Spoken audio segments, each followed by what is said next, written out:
got so motherfucking design on right now. Bring it down, bring it down, bring it down. I got 3 old guys on the block.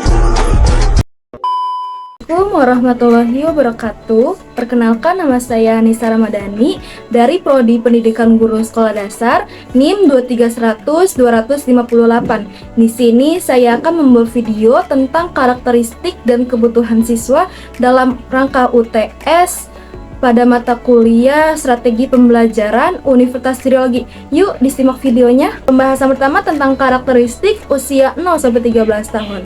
Usia 0-2 tahun itu dia cara belajarnya dengan pendengaran. Misal kita manggil nama dia, terus otomatis kan dia akan nengok. Itu berarti dia sudah bisa belajar dengan pendengaran dia.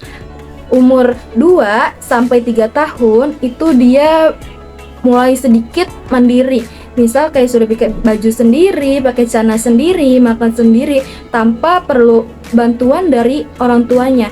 Usia 4-5 tahun itu sudah masuk ke PAUD. Anak ini kalau belajarnya maunya sambil bermain, tidak mau yang serius-serius banget. Ntar yang ada dia nangis. Umur 6-13 tahun ini sudah masuk ke SD. Dia sudah bisa mengontrol emosional sendiri dan otaknya makin banyak pengetahuan yang baru. Yang kedua, tahap tumbuh kembang usia 0-13 tahun. Usia 0-2 tahun ini dia beradaptasi dulu dengan lingkungan sekitarnya. Usia 2-5 tahun ini perkembangan bahasanya semakin luas dan interaksi sosialnya semakin kompleks. Usia 5-13 tahun fokus kepada minat, baca, berhitung, dan dia sudah menemukan minat dan bakatnya. Pembahasan ketiga tentang kemampuan anak usia 0-13 tahun.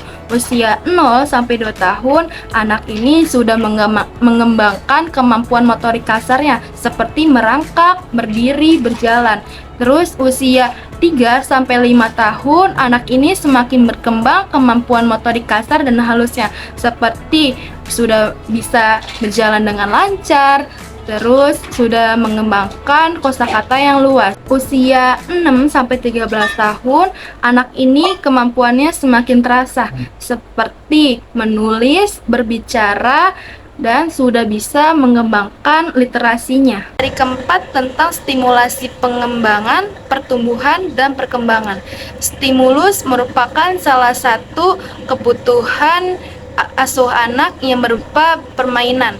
Dan stimulus ini harus dilakukan dalam suasana yang menyenangkan, kegembiraan antara anak dan guru. Dan terakhir tentang kebutuhan siswa usia 0-13 tahun. Yang pertama, perlunya kasih sayang. Kita yang nantinya akan menjadi orang tua jangan malu mengekspresikan diri kita kepada anak, karena itu dapat bermanfaat untuk tumbuh kembangnya anak. Yang kedua, kebutuhan mandiri. Biasanya anak ingin melakukan hal-hal yang bebas. Maksudnya yaitu anak ingin memutuskan keputusannya sendiri tanpa melibatkan orang tuanya.